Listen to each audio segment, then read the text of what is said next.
রাজ্যের 5টি উপজেলার পাশাপাশি মঙ্গলবার কাছাড় জেলার ধলাই উপজেলার আনুষ্ঠানিকভাবে উদ্বোধন করা হয়। রাজ্যের মৎস্য, দুগ্ধ ও পশুপালন বিভাগের মন্ত্রী কৃষ্ণেন্দু পাল কাছাড়ের দ্বিতীয় উপজেলার উদ্বোধন করেন।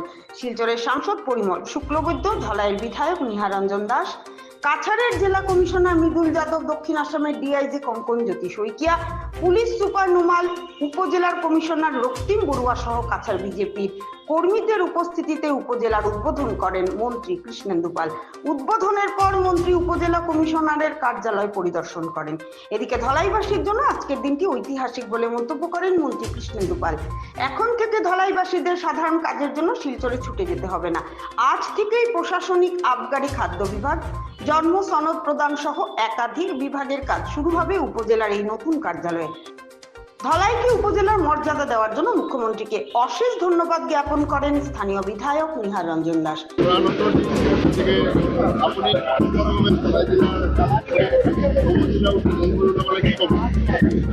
আজি খুব এটা ঐতিহাসিক মুহূর্ত আর মাননীয় মুখ্যমন্ত্রী ডক্টর হিমন্ত বিশ্ব শর্মা মহোদয়ে আমাক যে গুরু দায়িত্ব আজি অর্পণ করিলে আর আমি এই যে শুভ ক্ষণত এই ঐতিহাসিক মুহূর্তত আমি যে উপস্থিত থাকিব পাৰিছো যে ধলাই সমজেলা হিসাবে আজিৰ পৰা ফাংশন স্টাৰ্ট হব আৰ আমি নিজে ইয়াত উপস্থিত থাকিব পাৰাৰ এই মুহূৰ্তত আমি নিজকে বহুত ধন্যবাদ আৰ গৌৰৱান্বিত ভাবিছো। আৰ বিশেষকে আপনাৰা দেখিছে আমাৰ লগত আমাৰ এই শিলচৰ সমষ্টিৰ সম্মানীয় আমাৰ সাংসদ পৰিমল শুক্লবৈদ্য ডাঙৰীয়া, আমার ইয়ার কর্মবীর বিধায়ক নিহারঞ্জন দাস, আমার সকল ভারতীয় জনতা পার্টির সব কার্যকর্তা, আমার জেলা সভাপতি রূপম সাহা মহোদয় বা আমার গোটে ধলাই জেলা কনস্টিটুয়েন্সির গোটে রাইজ আজি ওলাই আহিছে। খুব আনন্দ মুখর এটা পরিবেশ আর খুব আনন্দ লাগিছে। আর বিশেষকে রাইজর পদূলিত রাইজর সরকার এই যে ব্যবস্থা মাননীয় মুখ্যমন্ত্রী মহোদয়ের যে প্রয়াস যে গোটে অসমৰ প্রত্যেকটা এলাকার সম উন্নয়ন, আজির দিনত আরো 10টা সমজেলা উদ্বোধন হব। আর বিশেষকে আমার ধলাইবাসীর এটা বহুত পুরনি ডিমান্ড আছিল, মনের একটা আকাঙ্ক্ষা আছিল যে আমার ইয়াত যাতে সাব ডিভিশন ইয়া করেছিল পালে সমজেলা। এই কারণে মুখ্যমন্ত্রীর ওচৰত প্ৰাৰ্থনা আৰ আমি কৃতজ্ঞতা যাচিছো ধলাইবাসীৰ পক্ষৰ পৰা যে মুখ্যমন্ত্রী মহোদয় গোটে বরাক উপত্যকার উপরত যি এটা সুনজর আর বরাকর উন্নয়নের কারণে মাননীয় মুখ্যমন্ত্রী ডক্টর হিমন্ত বিশ্ব শর্মা মহোদয় যি প্রয়াস সদায় চলাই আছে যে বরাক, ব্রহ্মপুত্র, লোয়ার, মিডিল, আপার প্রত্যেকটা এলাকার সম উন্নয়ন।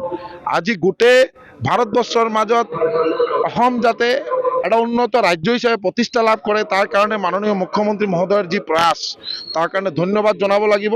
আর বিশেষকে আজি এই সমজেলাত যে উপকৃত হব লোকাল রাইজ, আজি আর শিলচর মানে টাউনও যাব নালাগে। ইয়াত যদি magistracy branch, food and civil supply, excise প্রত্যেকটা ডিপার্টমেন্ট ইয়াত পাব। আর বিশেষকে ইয়াত মানে বার্থ সার্টিফিকেট বা মিউটেশন, রেভিনিউ প্রত্যেকটা ডিপার্টমেন্ট এই সমজেলাত ইয়াত লোকেলি কাম কৰিব পাৰিব। তাৰ কাৰণে ধলাই ৰাইজৰ এই সুবিধাৰ্থে মাননীয় মুখ্যমন্ত্ৰী মহোদয় এই প্ৰয়াস আৰ এই যে ব্যবস্থা মাননীয় মুখ্যমন্ত্ৰী মহোদয় কৰিছে তাৰ কাৰণে গোটে বৰাক উপত্যকা ৰাইজৰ ফালৰ পৰা মুখ্যমন্ত্রী মহোদয়ক ধন্যবাদ জনাইছো। আজির দিনটো ধলাইবাসীর কারণে ঐতিহাসিক দিন। আমি গর্বিত, মাননীয় মুখ্যমন্ত্রীকে ধন্যবাদ জানাইছো। এই ধলাইর কারণে সমাজেলা সৃষ্টি করেছে। এই সমাজেলা হওয়ার পাছত এখন বহুত উন্নয়নমূলক কাম হব, বহুত ডিপার্টমেন্ট আহিব, সাপ্লাই ডিপার্টমেন্ট আহিব, ওয়েলফেয়ার ডিপার্টমেন্ট আহিব। এইবিলাক ডিপার্টমেন্ট আহিলে এই ধলাইৰ মানুষ শিলচৰ না যাব লাগে, ধলাইৰ মানুষ ধলাই কাম কৰিব পাৰে। এই জন্য এ কাৰণে মাননীয় মুখ্যমন্ত্ৰীকে ধন্যবাদ জানাইছো।